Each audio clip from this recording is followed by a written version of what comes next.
Hello fellow makers, welcome back to making it in film city. आज का episode है anatomy of a तो यार, वी जस्ट थॉट कि क्योंकि एनिमल अभी ट्रेंड कर रहा है, there are a few scenes that have gone viral and people are really enjoying it. तो we thought might is well take one of the crazy viral scenes and understand कि इतना great scene क्यों है, viral क्यों हुआ। में you knew what a big fan I was of Michael Jackson. मेरे सारे दोस्त जा रहे थे पर मैं नहीं गया क्योंकि आपका बर्थडे था। उसी दिन को रिप्ले करते, कुछ नहीं करना आपको। आपको बस पापा पापा करना है और मैं आपकी एक्टिंग करूंगा। एक्शन पापा। पापा पापा पापा। सुनाई दे रहा है? बेरा नहीं हूं मैं। तो ये सीन तो आपने ऑब्वियसली देखा है, शायद आपने पूरी फिल्म भी देखी है, बट अगर हम इस सीन की एनाटमी को समझें, तो व्हेन आई आस्क पीपल यार तुम लोग को ये सीन इतना ग्रेट क्यों लगा, mostly everyone just keep saying कि यार परफॉर्मेंस बड़ा अच्छा था यार, क्या एक्टिंग की है यार दोनों ने, क्या मतलब रणवीर ने तो क्या मतलब फाड़ दिया यार, क्या एक्टिंग की है। एक्टिंग की वो तो अच्छी बात है, एक एक्टर का काम है अच्छी एक्टिंग करना, तो वो तो अच्छी बात है, बट लिखाई भी तो है ना। और लिखाई में ऐसा क्या है that makes this scene stand out. So basically ना, किसी भी सीन की अगर आप उसको ब्रेक डाउन करो ना, तो लिटरली ना उसमें 4 एलिमेंट होते हैं। अगर वो 4 एलिमेंट मौजूद हों एक सीन में, जो लिटरली आपके हर सीन में हो सकते हैं, इट्स नॉट कि आप लिटरली एक ही सीन में वो कंस्ट्रक्ट करोगे। अगर वो 4 एलिमेंट आपकी सीन राइटिंग में होता है ना, तो there is a very good chance that that scene is going to come out well and is going to be really taken in by the audience. Okay, तो वो चारों एलिमेंट्स को डिस्कस करते हैं। पहला जो एलिमेंट है वो होता है सीन का कॉन्फ्लिक्ट। तो जैसे कि अगर हम इस सीन में देखें तो there is an obvious conflict, right. जो बाप है वो मतलब उसे समझ में नहीं आ रहा है कि उसका बेटा इतना वायलेंट कैसे हो गया। वो बोलता है कि हमने क्रिमिनल पैदा कर दिया है and stuff like that, whereas somewhere deep down he knows his wife has already told him a million times कि आप बिल्कुल वक्त नहीं देते हो, you are not there or whatever. तो मतलब उसका भी एक इंटरनल कॉन्फ्लिक्ट अपने आप के साथ है, बट लड़के के साथ तो कॉन्फ्लिक्ट है ही कि भाई तू ऐसे क्यों है, क्यों कर रहा है, what ever. This forms the basis of this particular father and son conversation that is happening, because the son is trying to have a conversation with the father, something he's never been able to do properly, and this time he's trying to explain to him कि भाई मतलब what went wrong, तो it starts off with the conversation is of a conflicting nature। तो जो और characters में अपने आप में इतना कॉन्फ्लिक्ट है that already makes you very interested to see कि भाई कैसे रिजॉल्व होगा ये, where will this lead to, and so on and so forth। तो conflict in a scene is very very important। so दूसरा एलिमेंट होता है कैरेक्टर डेवलपमेंट। तो जैसे इस सीन में आप जब विजय का कैरेक्टर देखते हैं, आप इसको जब आप इस सीन के डायलॉग सुनते हैं, आपको रियलाइज़ होता है दैट ये बचपन में तो एकदम हमारे जैसे ही था। मतलब वो एक माइकल जैक्सन के कॉन्सर्ट की बात करता है। If you were a kid growing up in the 70s 80s 90s, you know that Michael Jackson was a big part of our lives, of course, but like he had come to Bombay to perform, and it was a very big deal that Michael Jackson had come to perform in India, and it was a crazy concert। तो basically now he uses that तो nostalgia है, या एक point of relatability है कि यार all of us would have love to have gone to a Michael Jackson concert, right, such a big deal. पर वो बोलता है कि मैं नहीं गया उस दिन बिकॉज आपका बर्थडे था। I mean we all loved our fathers to death, but ये तो मतलब ऑब्सेशन है ना कि मतलब मैं माइकल जैक्सन का कॉन्सर्ट जो एक दिन ज़िंदगी में किसी के होगा वो उस दिन नहीं जाऊँगा क्योंकि आपका बर्थडे उस दिन पड़ता है, तो that is of more importance to me। So you see that there is an insane obsession, right?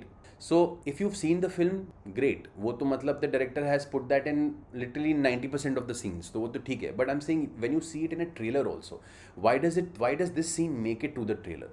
वो इसलिए ना क्योंकि वो एक सीन में आपको सब कुछ समझ में आ जाता है। तो ये बेसिकली आपका जो कैरेक्टर डेवलपमेंट है एक सीन में, कहीं ना कहीं कुछ ना कुछ निकल के अगर कैरेक्टर के बारे में समझ में आए या दिखे, really makes a scene stand out. तीसरा एलिमेंट है वो है function of plot.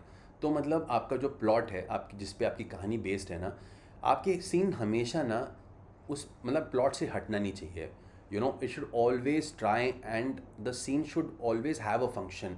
Of plot, meaning कि हमेशा कुछ ना कुछ रिलेटेड टू द स्टोरी होते रहना चाहिए, यू नो, बिकॉज अदरवाइज जब आप कहीं और साइडलाइन हो जाते हो ना, तो फिर ना इंटरेस्ट कम हो जाता है, आप अननेसेसरीली किसी और ट्रैक पे डाइग्रेस कर जाते हो या प्लॉट से हट के यू नो अपने कैरेक्टर की ऐसे पहलू पे टच अपॉन कर रहे होते हो जो रियली इज़ नॉट रिक्वायर्ड। वहाँ आप देखते हो कि यार फिल्म ड्रैग हो रही है या मज़ा नहीं आ रहा है या what ever.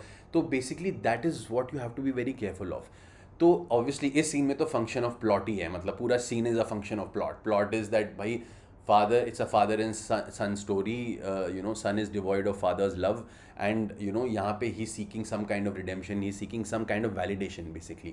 I understand second half में एक आप नोटिस करेंगे कि बहुत लोग बोलते हैं ना कि ड्रॉप हो गया, यू नो चीज़ें थोड़ी स्लो हो गई, because it went to the girlfriend वाला नैरेटिव, एंड यू नो उस पर लोग थोड़े से यू नो थोड़े से बोर होने शुरू हुए, बट वापस जब वो प्लॉट पे आता है तो वापस से यू नो इंगेजिंग हो जाती है film. So basically that is what I am talking about, function of plot is very important.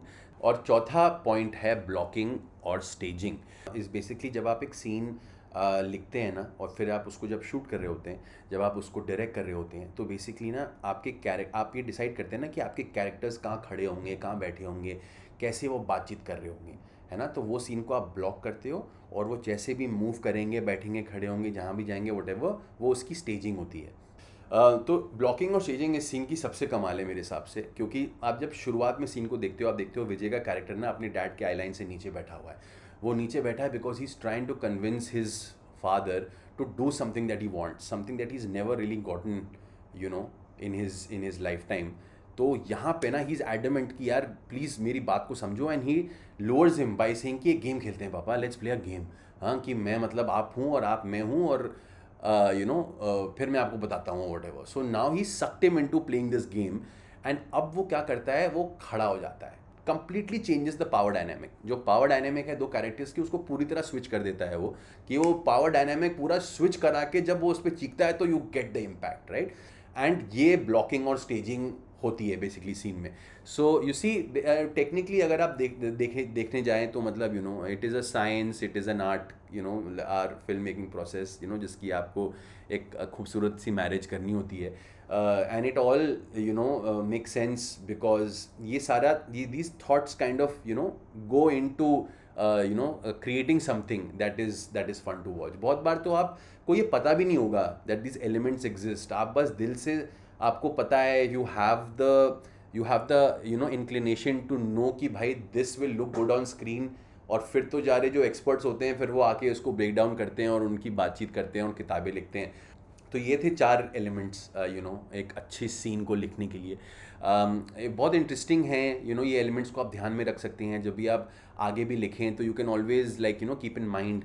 जैसे राजू हिरानी सर भी एक टेक्निक का इस्तेमाल करते हैं which he calls the LCD technique. तो मतलब it should either make you laugh, it should either make you cry, or it should have drama. So you know you can always have these kind of parameters, these kind of elements जो आपको मदद करें, और हमेशा you ensure कि यार अच्छे अच्छे scenes कि you know आप लिखते जाएं, ताकि और उसको अच्छी तरह उनको इंटरट्वाइन कर दें, ताकि when you look back and you look at the final canvas you see कि भाई आपने एक बहुत solid फन स्क्रिप्ट लिख दी है। So on that note, if you like the video please give it a like, हमारे चैनल को सब्सक्राइब कीजिए, कमेंट में प्लीज़ लिख के हमें बताइए if there is anything you want us to talk about, any scene that you want us to break down, will be very happy to do it for you. So keep at it guys, keep making it happen, and I will see you in the next one.